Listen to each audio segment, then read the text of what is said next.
Indonesia's First Lady Iriana Widodo has been relatively reserved for the last 9 years of her husband's presidency. But with the 2024 election just around the corner, her name has set social media abuzz. Why? So the controversy with Iriana Widodo started a few weeks ago with some news reports that came out that suggested that she had actually masterminded this scheme to get her son, who's also obviously the president's son, Gibran, to become the vice presidential running mate of Prabowo Subianto, who is currently the leading presidential candidate. So, which, if true, would be quite a big abuse of power on their part. The allegations against Iriana went viral after YouTube political show Bojur Alus Politik ran a report on November 18th titled Ambitions and Maneuvers by the Queen Mother. Internal ya? Internal, ring 1 ya. Ring 1 itu ada keluarga adik-adiknya Pak Jokowi dan ada keluarga Iriana. Oke. Bahwa langkah-langkah politik Gibran dan Kaesang atau anak-anaknya Pak Jokowi ini banyak dipengaruhi oleh ibunya. Oh. Bu Iriana. Ibu Iriana Betul. ya maksudnya. Jauh sebelum Gibran diumumkan menjadi cawapres. Tahun ini berarti ya? Tahun ini, betul. Bu Iriana itu bicara dengan keluarga-keluarga dekatnya. Dan keluarga ring 1 tadi. Bahwa nanti milih ini ya gitu. Milih ini itu maksudnya saat itu dibilang nanti milih Pak Prabowo ya dan Mas Gibran. Tempo, which produces the program, ran a cover story the next day, claiming that Iriana was the driving force behind her son's vice presidential candidacy. She allegedly lured her husband into ordering one of the nation's top judges, who is also a brother-in-law to the president, to grant her 36-year-old son an exception to the 40-year-old minimum age requirement for candidates. So the Constitutional Court ruled that the age limit would still be 40, but they would make an exception for candidates who had already been elected to office. And her son, Gibran, is currently the mayor of Solo. So he is an elected official, which means that he qualifies even though he's only 36 years old. That paved the way for Gibran to lead the race as a vice presidential candidate. He and his presidential running mate, Prabowo Subianto, have led the latest polls by around 10 points over their rivals. But human rights lawyer and former lawmaker Norcia Bani Kajusankana said the critical report in Tempo minimized the role Widodo may have played in Gibran's candidacy because the story cast Iriana as the villain.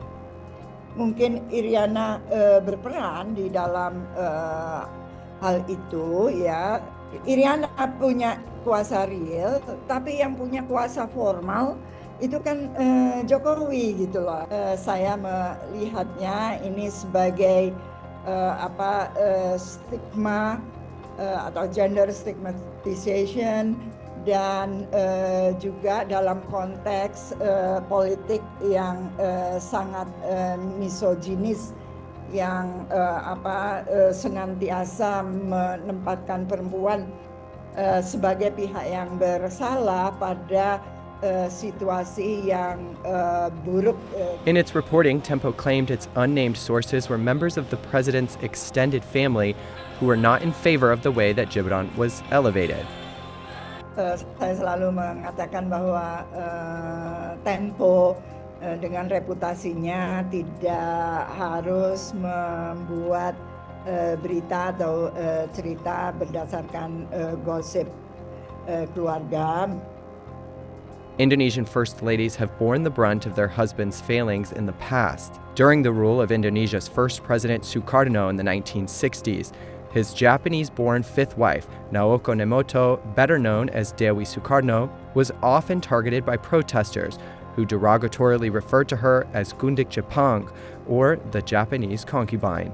Indonesia's next first lady, Tien Soeharto, was often blamed for being rapacious, following Suharto's political downfall in 1998 after 32 years of corrupt rule. Widodo's immediate predecessor, Susilo Bambang Yudhoyono, was often derided over the perceived influence that his wife, Kristiani Erawati, known as Ani, had on him.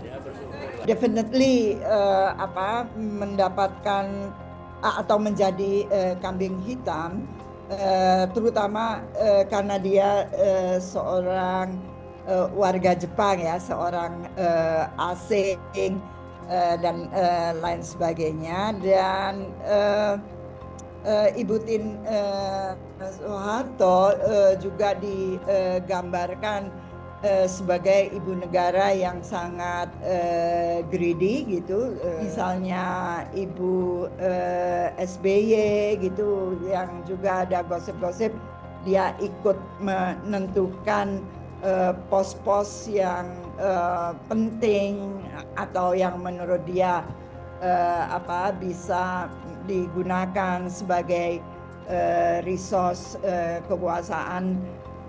The Indonesian constitution does not outline the duties of a first lady, but traditionally they perform ceremonies, accompany the president at public engagements, and oversee their philanthropic projects.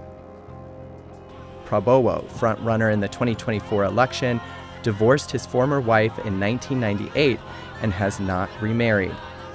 His biggest rival, Central Java Governor Ganjar Pranowo, is married to Siti Atiko Supriyanti, a former civil servant. So based on the recent polling, it looks like Prabowo Subianto and Gibran are in the lead by about 10 points. I mean, Indonesian polls are not always the most accurate, but right now it's Prabowo and Gibran's election to lose.